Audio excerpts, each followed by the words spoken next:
सभी को मेरा नमस्कार। मैं सुमन शर्मा आप सबका स्वागत करती हूँ। कबीर का रहस्यवाद लेकर मैं आज आपके साथ। कबीर, जैसा कि आप जानते हैं, भक्तिकालीन संत काव्यधारा के प्रमुख कवि हैं। वे निराकार ब्रह्म के उपासक हैं और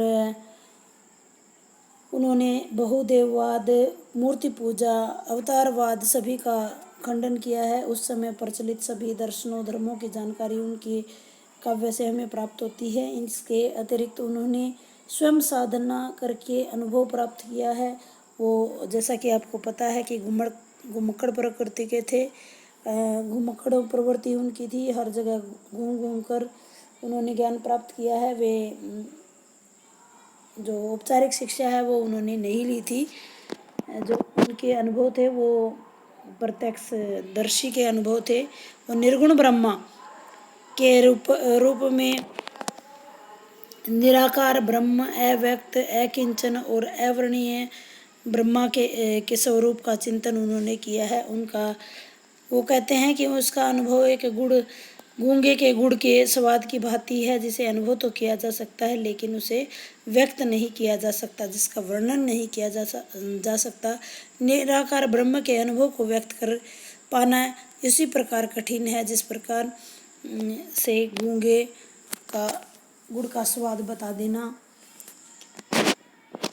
उनका तो जो सेना और वैना द्वारा, संकेतों द्वारा थोड़ा सा आभास ही किया जा सकता है। उस अनुभव को व्यक्त करने में भाषा असमर्थ सिद्ध होती है। इसीलिए उन्होंने प्रतीकों, उल्टबासियों, रूपकों, अन्योक्तियों आदि का सहारा लेना पड़ा है। इस अदृश्य, अव्यक्त ब्रह्मा के आध्यात्मिक अनुभूति सबसे रहस्यमयी है और उनकी अनुभूति की अभिव्यक्ति रहस्यवाद कहलाती है। जहाँ तक कबीर के रहस्य की भावना का प्रश्न है, वह अन्य कवियों की रहस्य भावना से कुछ अधिक रहस्यमयी है। जिसका कारण यह है कि दार्शनिक चिंतन पर वेदांत, नाथ, सहज संप्रदाय और सूफी विचारधारा का प्रभाव देखने को मिलता है। आइए विशेषताओं की बात कर लेते हैं। कबीर का जो काव्य है वो साधनात्मक रहस्यवाद की विशेष रूप से अभिव्यक्त हुई है और फिर भी इसमें भावनात्मक तथा अभिव्यक्तिमूलक रहस्यवाद भी अनेक स्थलों पर दिखाई देता है। इसके मुख्य बिंदु हैं प्रेम की तीव्रता। कबीर के रहस्यवाद में एक प्रधान विशेषता रही है कि सूफियों के समान प्रेम का तत्व जो है सर्वदा विद्यमान रहा है। उनका प्रेम अत्यंत ही कोमल, निर्मल, निष्कपट, निस्वार्थ और आध्यात्मिक है, अवर्णीय अनुभूति है। कबीर ने कहा है कि उनका जो ईश्वरीय प्रेम है उसकी अनुभूति वैसी है जैसे गूंगे को गुड़ की अनुभूति होती है। वह उसका बखान करने में स्वयं को असमर्थ पाते हैं, बस वह स्वाद का अनुभव करते हैं और आनंदित होते रहते हैं। कबीर ने अपने राम के प्रति, निराकार ब्रह्म के प्रति कई प्रकार के संबोधन प्रयुक्त किए हैं, कई प्रकार के रिश्ते जोड़ने की कोशिश की है। जैसा कि आप माँ बाप कहा है, कहीं माता कहा है, कहीं उन्हें पति कहकर संबोधित किया है। कबीर ने सारी सृष्टि में परमात्मा की झलक का अनुभव होता है। जैसा कि उनका प्रसिद्ध दोहा आपने सुना ही होगा, लाली मेरे लाल की जित देखो तित लाल, लाली देखण मैं गई मैं भी हो गई लाल। उनका सर्वात्मावादी भावना।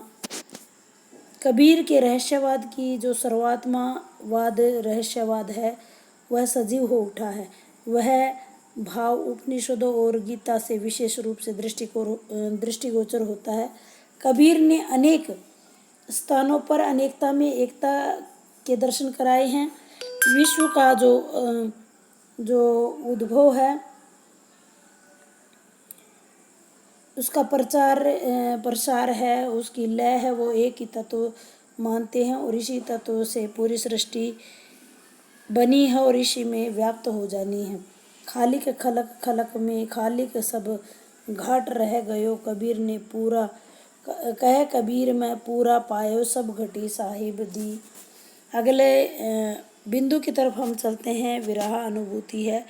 कबीर संत कवि के साथ साथ रहस्यवाद की संत कवि थे, साथ साथ वो भगत भी थे और रहस्यवाद की प्रधान विशेषता उनकी विरह भावना है। कबीर ने कहीं माधुर्य भाव से आत्मा परमात्मा संबंधी विचारों को प्रस्तुत किया है। इसी दृष्टि से कबीर का जो रहस्यवाद है वो बहुत ही ज़्यादा मार्मिक है, बहुआयामी है। विरह से कबीर को अमिट स्नेह है। वे विरह में हीन हृदय को शमशान की तरह मानते हैं। जैसे उनका प्रसिद्ध दोहा है, अंकड़िया जाई पड़ी पंथ निहारी निहारी, जी बढ़िया छाला पड़ा नाम पुकारी पुकारी। अगले बिंदु की तरफ चले तो भावात्मक रहस्यवाद की बात उन्होंने की है। कबीर के काव्य में माधुर्य भाव के भावात्मक रहस्यवाद के अतिरिक्त वात्सल्य भाव से भी रहस्यवादी वर्णन उन्होंने किया है। वे राम को अपना बाप तथा स्वयं को उसका पुत्र मानकर अपना संबंध जोड़ते हैं, कहीं उनसे माता मानकर अपने अपराध क्षमा करते हैं। हरि जननी मैं बालक तोरा, काहे न अवगुण बख्शोई मोरा, सुत अपराधी करई दिन के ते, जननी के चित रहे न तेते। साधना का महत्व कबीर के काव्य में साधनात्मक रहस्यवाद भी कम नहीं है।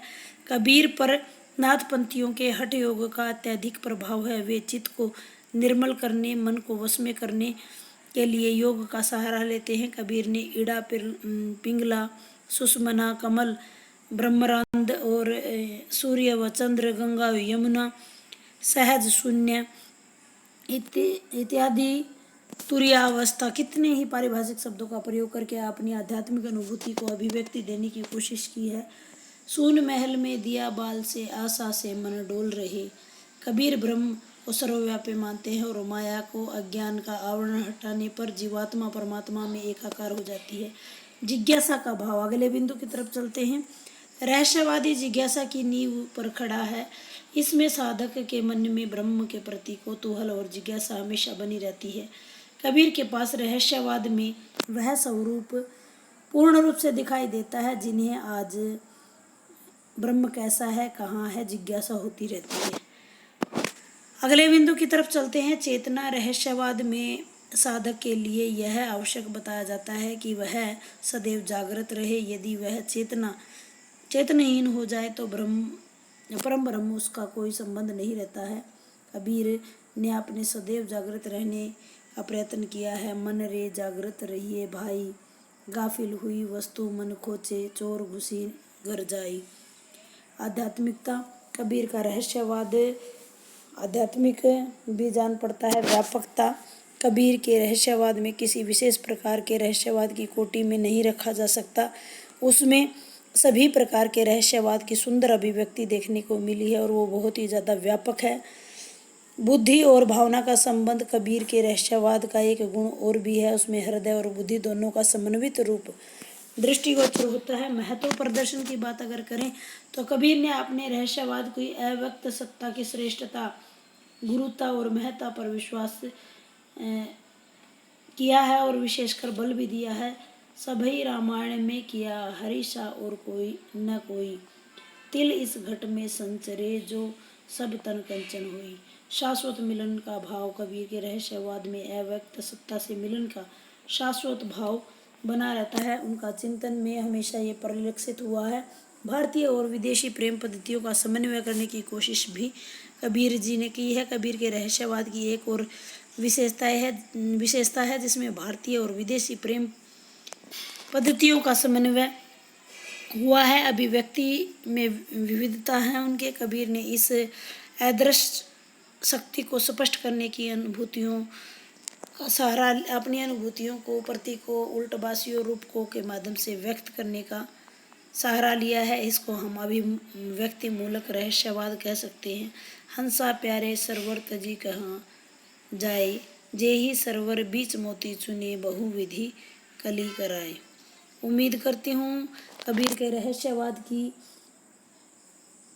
विभिन्न पक्ष आपको समझ आए होंगे, जिसमें से जिज्ञासा, भावात्मक रहस्यवाद, अनुभूतिपरक रहस्यवाद, अभिव्यक्तिगत रहस्यवाद, ब्रह्म का स्वरूप, ये सारी रहस्यवाद की प्रमुख बातें आपको समझ आए होंगी। भारतीय और विदेशी प्रेम का समन्वय, शाश्वत मिलन का भाव, बुद्धि और भावना का समन्वय, व्यापकता, आध्यात्मिकता, चेतना, जिज्ञासा का भाव, ये सारे मुख्य बिंदु इसके अंदर लिखे जा सकते हैं। साधना का महत्व, भावात्मकता इत्यादि। उम्मीद करती हूँ आपको प्रश्न जो है समझ आ गया होगा। धन्यवाद।